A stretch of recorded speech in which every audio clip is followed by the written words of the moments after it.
Thank you very much. I think the next song is Michael is. I'm not sure. I think that the song maybe was written by Tommy Macon. I think it was, and it's called the Old Orange Flute. I went through some embarrassing moments with his flute here, and eventually had to change his name to Weinberger.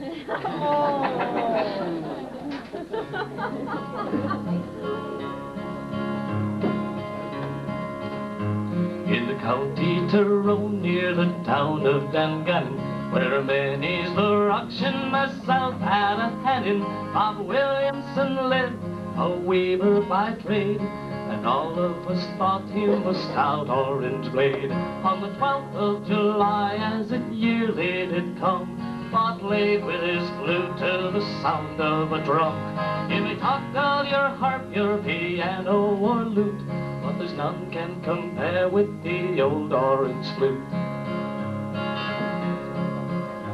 Now Bob the deceiver, he took us all in, and he married a Papist called Bridget McGinn, turned Papish himself and forsook the old cause that gave us our freedom, religion, and laws.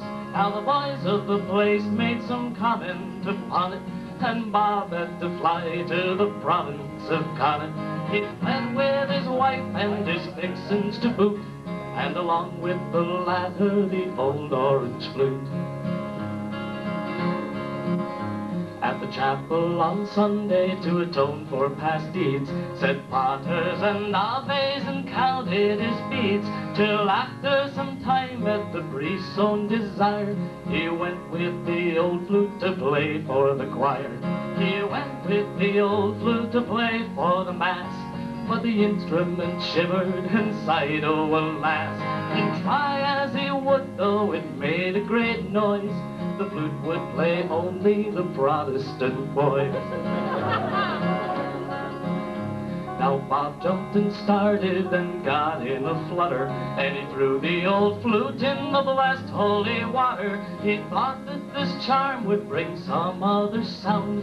When he tried it again, it played crappies lie down. And for all he would whistle and finger and blow, to play Papish music he found it no go. Take the Pope and boil water, it freely would sound, but one Papish squeak in it couldn't be found. At the council of priests that was held the next day, they decided to banish the old flute away. They couldn't knock heresy out of its head, so they bought Bob a new one to play in its stead. Now the old flute was doomed, and its fate was pathetic. 'Twas fastened and burned at the stake as heretic. As the flames rolled around it, they heard a strange noise. 'Twas the old flute still whistling the Protestant boys. Tooraloo, tooralay, well, it's 6 miles from Bangor to Donaghadee.